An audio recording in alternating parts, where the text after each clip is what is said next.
Have you ever realized that your negotiation already gets started before sending an inquiry? Just like what we mentioned in the last video, negotiation is an ongoing process. And you're on the way to get a big deal if you realize that you should prepare the negotiation way before receiving a reply from the supplier. Today, we will focus on negotiation. So, what is negotiation? The word negotiation sounds very formal, but it is just a dialogue or a conversation between two or more parties intended to reach a beneficial outcome over certain issues.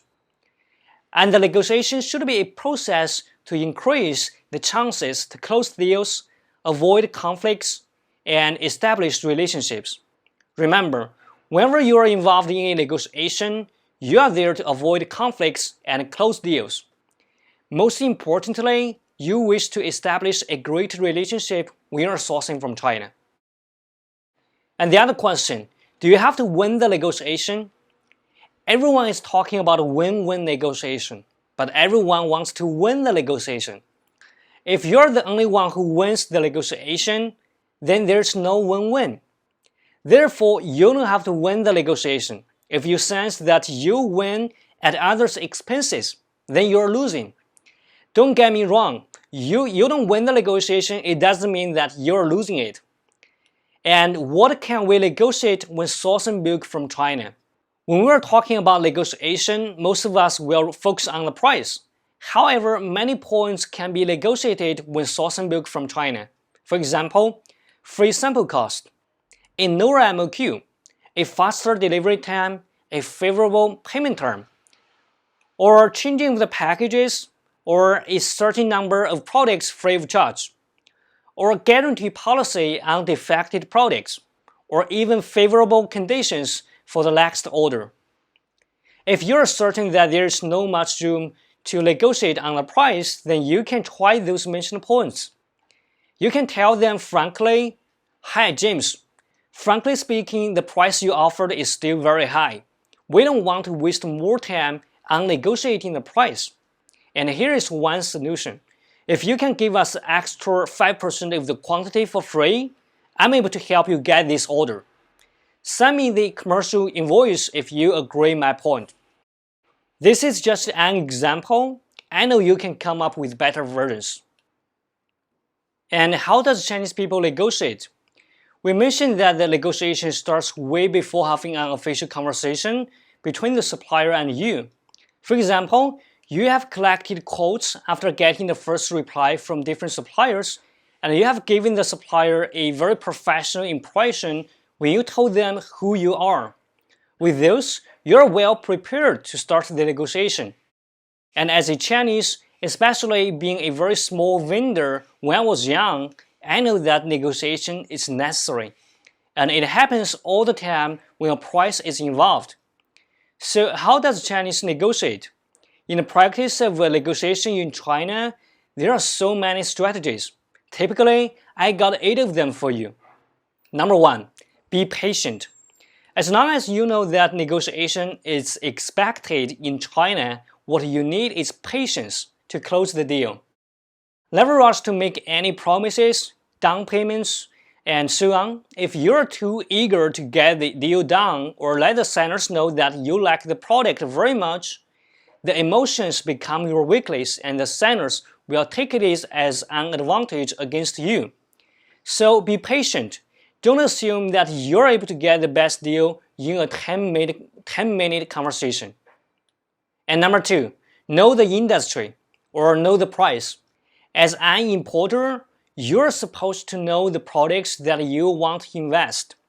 It is hard, but there are many ways to keep yourself updated. For example, book and read some magazines, visit and consult some factories, and we did introduce to you how to set the target price. The target price has to be reasonable instead of accurate. The target price does not mean that you're an industry expert, but at least prove that you made enough researches and the sellers meant to treat you professionally. Know the industry and set a reasonable target price is the first step to avoid being ripped off. And number 3, be picky.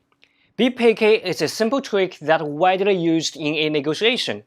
You're buying from a foreign source, and you cannot allow the sellers make discounts on the quality here and there.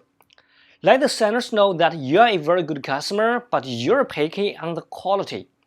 Make it even crystal clear for them that what is your quality standard, and where and to whom you're sending the product. This may not help you get too much discount on the price, and on the contrary, the sellers may ask for a higher price to meet your quality level. It's totally fine if they're asking for a reasonable price. If you just want to get some extra discount on the price, you need to be sure that the major quality is fine and compliant with your quality standard. And furthermore, you can discuss in detail about the point that you're not satisfied. Don't expect that the sellers would give discounts voluntarily. You can be frank with the sellers if they can offer some discount, and at the same time they should pay special attention to the picky point. Remember, be picky is not out of nothing. It is your requirement on the level of the product. If you're giving the sellers an impression that you're looking for bones from an egg, then the negotiation will not end well.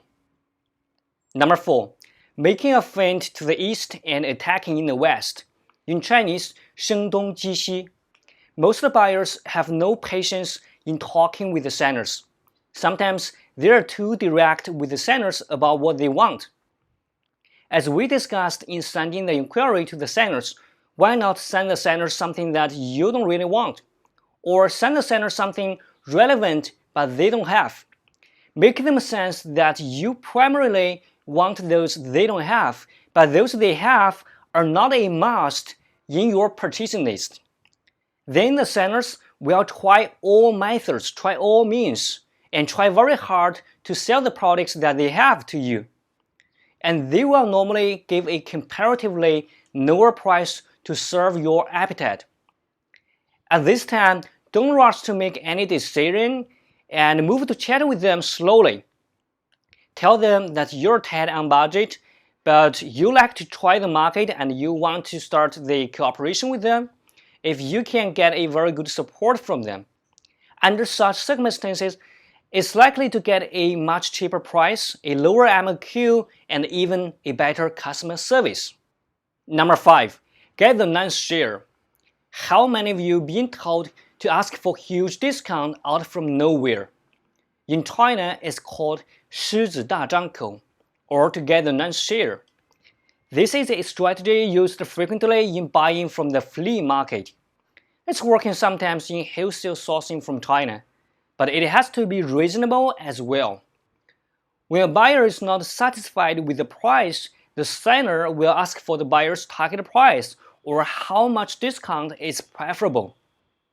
In this case, most buyers wish to get the lion's share. I have met clients asking for 30% discount in the very beginning. That's not practical at all. As far as I know, most manufacturers or distributors only have a profit margin of 20%.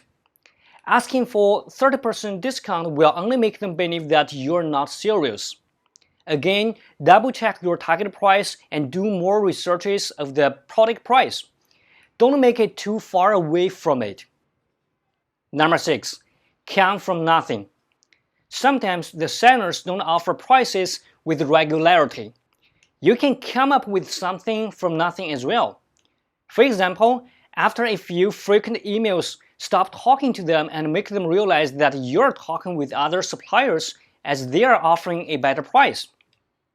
Or you can just tell the suppliers directly that you get a much better price and there's some defects of the original products from them, or there's something to be improved and the price is not the best. This is just making up something coming from nothing. So if the suppliers, they want to move on with you, maybe they will offer you some better conditions. Number 7. Play the card of 关系. 关系 can help you get some preferable conditions as well. Play the card of 关系 only works when you have a very good relationship with the supplier. Or you can somehow picture something big and great to the suppliers. If they value the guanxi with you, it's also much easier to get the negotiation go well. For example, you can help them promote their products, get more connections, help them on their unknowns, and so on.